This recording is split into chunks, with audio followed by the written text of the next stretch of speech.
building a career, or at least a sustainable career, takes longevity. I know that kind of sucks to hear and whatnot, but it's better to face the reality and understand that going in than being frustrated and disappointed throughout. So let me kind of expand upon this, right? I'm in a position where now I can work with various people that I want to work with, right? If I don't want to work with somebody, I don't have to work with somebody. And this is on the podcasting side of everything that I do, right? I have clients and I work with them to record, edit, and post their podcasts, right?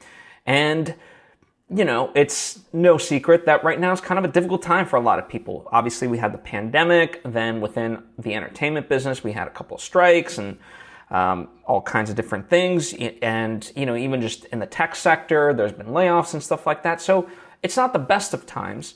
And, you know, people are sort of calling me lucky, of like, oh, you're lucky. And it's like, no. I'm not lucky. I'm blessed. I put myself in this position. It's just in terms of what I built currently, that has been an 8-year process on top of the foundation of everything that I've been doing throughout my full career, right? Like, it's been 8 years to get to this point where I can pick and choose, right? Beforehand, when I started having clients on the side, I, you know, took a much lower rate. I would work with anyone that was willing to work with me and all kinds of different things. And as I proved myself in those arenas, then I got more clients, and then I could, you know, charge a little bit more, and I could be a little bit more selective until I've gotten to this point. You know, I have another friend who's a host, and he is now in a very similar position where there's tons of opportunities for him. Now, granted, him and I both, obviously, we're not where we would want to necessarily be, but, you know, we certainly count our blessings in that way, and we are very privileged, but it is not by sheer luck. Yes, we are blessed, but blessed implies that, you know, there's fortune, but there's also steps that you took to get there, right? And, you know, for him, he's been at it just in terms of hosting for 15 years at this point, right? And I know how much he works and the effort that he puts in. And so it's not a surprise to me that he has all those opportunities. And this is not meant to be a braggadocious thing about me, but just to more sort of ground people in that sense. Because, you know, oftentimes we look at people, you know, whether it's our peers or icons, right? So for me, let's say Robert Rodriguez or a Christopher Nolan or, you know, Richard Linklater, and we look at these people whose careers we want to have, right? We want to be them, but we want to be them now, right? My sort of famous example is people say, I want to be like the next Beyonce if they're a singer, or the next Ryan Seacrest if they want to be a host. It's like, okay, but that's them now. So if you want to do that, look at how they began their career and mimic those things to build upon that, rather, because you can't just all of a sudden go overnight to the superstar.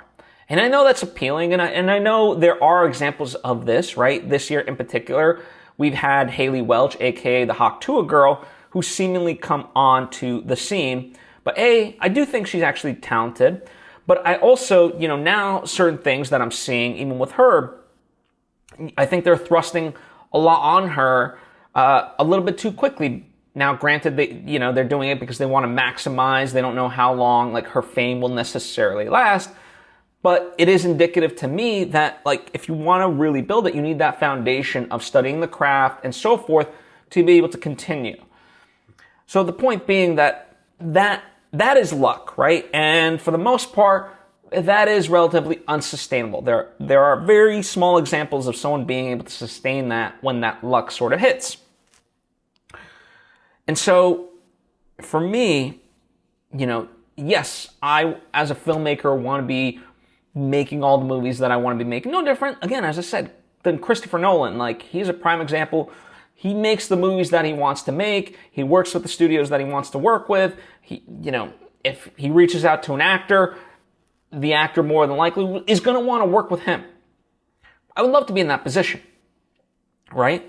I'm not there. And so I'm been making the movies that I've been making to try to build upon that, right? No one's going to come knocking on my door if I'm just like, hey guys, I'm an amazing filmmaker, right? I have to prove myself. And so for the past few years, with the 2 movies that I've done already and the 3rd one that I'm getting off the ground, that's what I'm attempting to do, right? And each one builds upon the next. But it is a longevity thing. And as cliche as it is, you really have to enjoy that ride and just make progress, brick by brick, day by day, week by week, month by month, year by year. And you will be amazed. Like if you have that level of consistency, you can look back and be like, oh wow, I did manage to do that. And I have all done these great things. And you'd be proud of yourself in that way. But part of that is also just starting, right? The reason I mention myself is because it's a first-hand account, right? And when I speak to various people, my peers and so forth, that say, oh, you're lucky, and I try to get them in that mindset of like, it took me 8 years to build to this point. Again, everyone just wants that quick fix, but it's like, you gotta just start.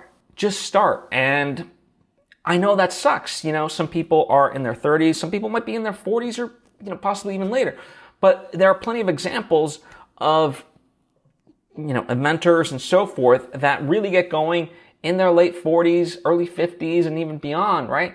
So we have to stop looking at life as this thing of where we're supposed to be, right?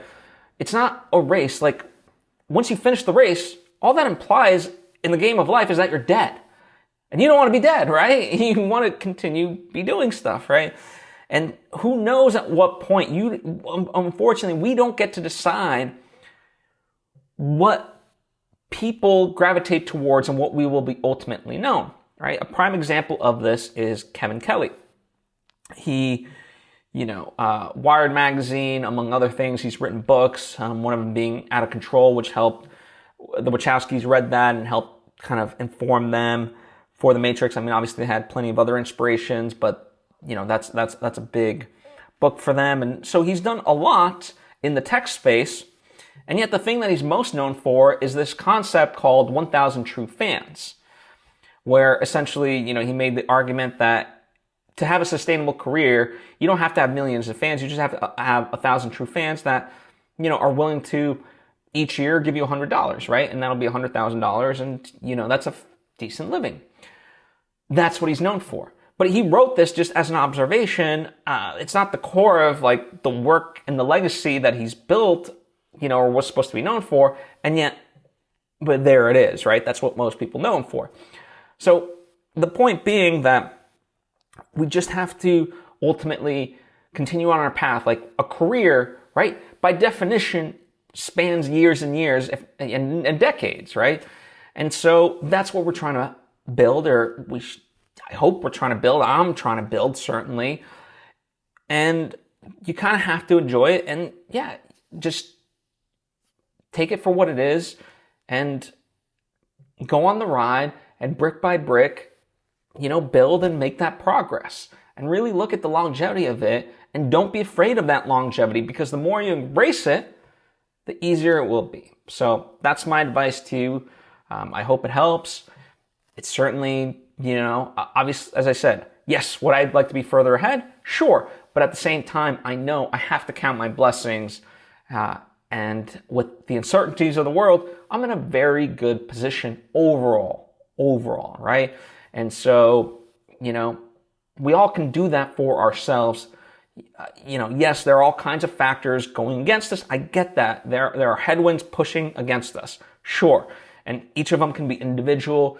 I don't deny anyone that. But at a certain point, like all things, we have to start somewhere and take that step forward if we want to make changes in our lives. And so for me, in terms of my career, that's what I did, and that's what I'm hoping to inspire you to do today with this episode. As always, if you have any questions or thoughts of your own, comment down below. I would love to engage further, and I truly appreciate you, and hope to see you next time.